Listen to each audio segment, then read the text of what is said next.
Nagbubukas ang eksena sa isang madilim at high-tech na Real laboratorio. Superman Si versus Lex Luthor, fake isang Superman. kalbong figure na nakasuot ng mamahaling suit, ay nakatayo sa harap ng nakabihag na si Superman, na iginapos ng enerhiyang tanikala.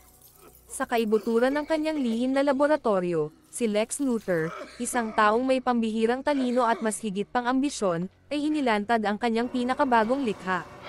Isang baluktot na refleksyon ng tao ng bakal, isang clone na isinilang mula sa isang hibla ng buhok, isang patunay ng katalinuhan ni Luthor at ng kanyang pagkahumaling.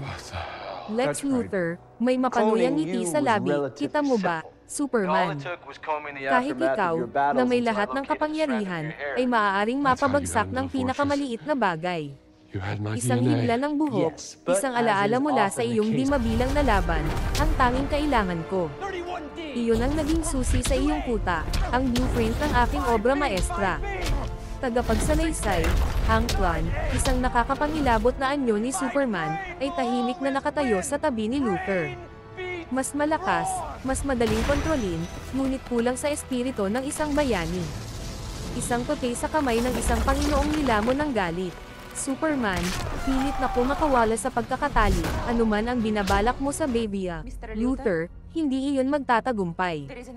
Nakatawag na ako ng saklolo. Pipigilan ka ng mga kaibigan ko. Lex Luthor, tumatawa, malamig at kalkalado ang tunog, hindi mo pa rin nakikita, ano?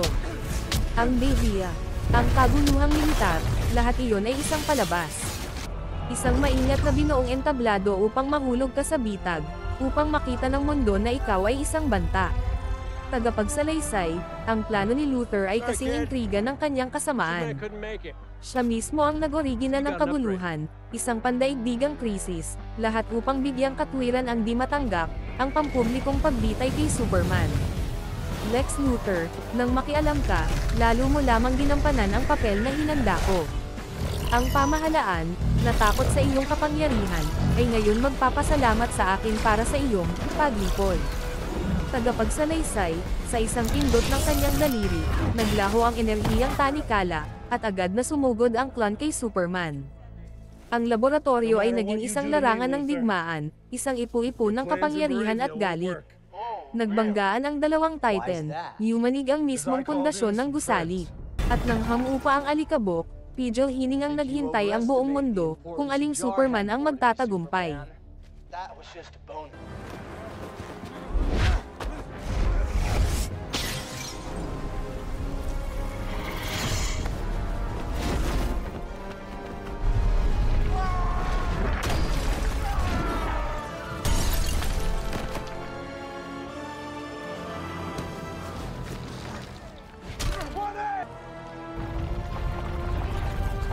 What are you smirking at, you idiot?